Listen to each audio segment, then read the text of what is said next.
అందరికీ నమస్కారం అండి. నేను మీ జగదీష్ టెంకాయల. బీహార్ ఎలక్షన్స్లో బీజేపీ ప్రభంజనం సృష్టించింది. 190 కాదు, వాళ్ళు అనుకున్న సర్వేలు తలకిందులైపోయి 200 మార్కులు చేరుకుంది. కాంగ్రెస్ కేవలం 50 స్థానాలకే పరిమితమైంది. అయితే దేశంలో ఎక్కడ చూసినా కాంగ్రెస్కి ఇదే పరిస్థితి. ఒక తెలంగాణ బై ఎలక్షన్లో మాత్రం కాంగ్రెస్ పార్టీ గెలిచింది. కాంగ్రెస్ పార్టీ పతనానికి గల కారణాలు ఏంటి?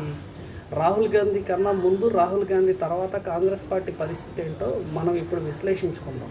మొదటగా కాంగ్రెస్ పార్టీ ప్రస్తావన చూస్తే 2009 దాకా తిరుగులేని రారాజుగా వెలుగొందిన కాంగ్రెస్ పార్టీ 2014లో ఒక్కసారి ఓటమి చెందిన తర్వాత అప్పటి నుంచి ఇప్పటిదాకా వరుస ఓటములు కాంగ్రెస్ పార్టీని ఊపిరాడకుండా చేసింది. అయితే ఈ ఓటమిని తట్టుకోలేక రాహుల్ గాంధీ గారే కేవలం రంగంలోకి దిగారు. నేరుగా రంగంలోకి దిగి పార్టీ పరిస్థితుల్ని చక్కబెట్టడానికి ప్రయత్నించారు.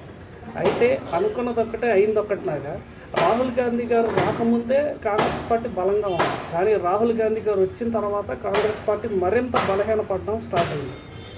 దీనికి కారణాలు ఏంటి అంటే, అతని దగ్గర ప్రశాంత్ కిషోర్ అనే ఒక స్ట్రాటజిస్ట్ ఉంటాడు. మొన్న ఇప్పుడు బీహార్ ఎలక్షన్స్లో 2 సీట్లు వచ్చినాయి ఆ పార్టీ. ఆ స్ట్రాటజిస్ట్ తోటి విభేదాలే ఆ రాహుల్ గాంధీ కొంప, కాంగ్రెస్ పార్టీ కొంప ముంచాయి. 2 స్పష్టత లేకపోవడం.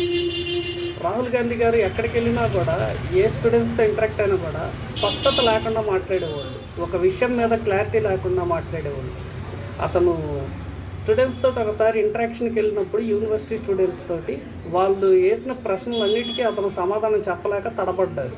అయితే ఇంకోటి ఏంటంటే, రాహుల్ గాంధీ గారికి ఓడిపోయిన ప్రతిసారి ఆయన ప్రజల్ని అలాగే ఎలక్షన్ వ్యవస్థని బ్లేమ్ చేయడం అనేది అతనికి ఒక పరిపాటు అయిపోయింది. ఆయన ఎలక్షన్ ముందు అనుకుంటా ఓట్లన్నీ రిగ్గింగ్ జరుగుతున్నాయి, వేసిన ఓట్లు మాయమైపోయినాయి అని చెప్పేసి మాట్లాడుతూ ఉన్నారు.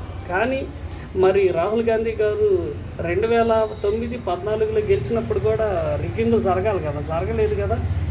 సో రాహుల్ గాంధీ గారు వచ్చిన తర్వాత పార్టీ పరిస్థితుల్లో ఏమాత్రం మెరుగు కనిపించకపోయినా నానాటికి పార్టీ పతనం అయిపోతుంది.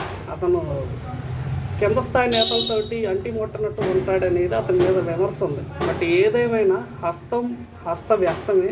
ఒక బీహార్ ఎలక్షన్లోనే కాదు, ఏ ఎలక్షన్ జరిగినా కూడా కాంగ్రెస్ పార్టీని యాక్సెప్ట్ చేయడానికి జనాలు అయితే చాలా ప్రేమ చూపించట్లేదు. కాంగ్రెస్ పార్టీకి ఎఫెక్షనేట్గా లేరు.